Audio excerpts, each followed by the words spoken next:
Of loss ऐसे कर सकते हैं। सबसे पहले सेम हेड से करेंगे, सेम हेड से नहीं हुआ तो डिफरेंट हेड से करेंगे, और फिर भी नहीं हुआ तो कैरी फॉरवर्ड करते हैं।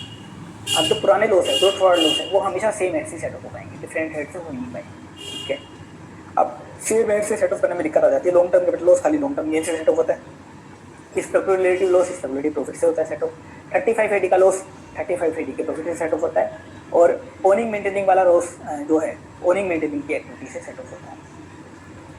फिर डिफरेंट हेड में भी दिक्कतें हैं, बिजनेस का लॉस सैलरी से सेटअप नहीं हो सकता। दूसरा स्पेकुलेटिव 35 एडी और ओनिंग मेंटेनिंग वाला जो बिजनेस है, इनका लॉस किसी और हेड से सेटअप नहीं हो सकता। सेम हेड में दिक्कत है इनमें वैसे भी। कैपिटल हेड का लॉस कैपिटल गेन से सेट होगा, जिसमें लॉन्ग टर्म लॉस तो लॉन्ग टर्म गेन से होगा, शॉर्ट टर्म लॉस आप शॉर्ट टर्म गेन से भी कर सकते हो, लॉन्ग टर्म गेन से भी कर सकते हो। हाउस प्रॉपर्टी हेड का लॉस आप दूसरे हेड से सेटअप तो कर सकते हो, लेकिन कितना 2 लाख तक कर सकते हो। लेकिन अगर एसएससी 115 बीएससी फॉलो करता है, उसको हाउस प्रॉपर्टी हेड में लॉस आता है, तो हाउस प्रॉपर्टी की इनकम 3 सेटअप होगा, दूसरे हेड से सेटअप नहीं हो पाएगा। और दूसरे हेड से सेटअप नहीं हो पाया तो कैरी फॉरवर्ड हो जाएगा, कैरी फॉरवर्ड नहीं हो पाएगा, वो डूब जाएगा, वो डूब जाएगा।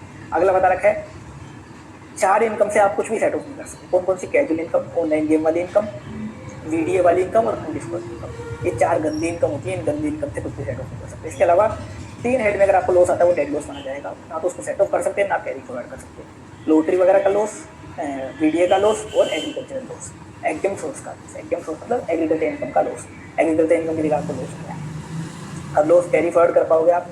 हाउस प्रॉपर्टी हेड का loss 8 year, normal business 8 year, capital gain head का लॉस 8 ईयर। अब जो स्पेशल बिजनेस है तो स्पेकुलेशन 4 ईयर, एक्टिविटी वाला 4 ईयर और 35 एडी वाला इनडेफिनिट। ये थे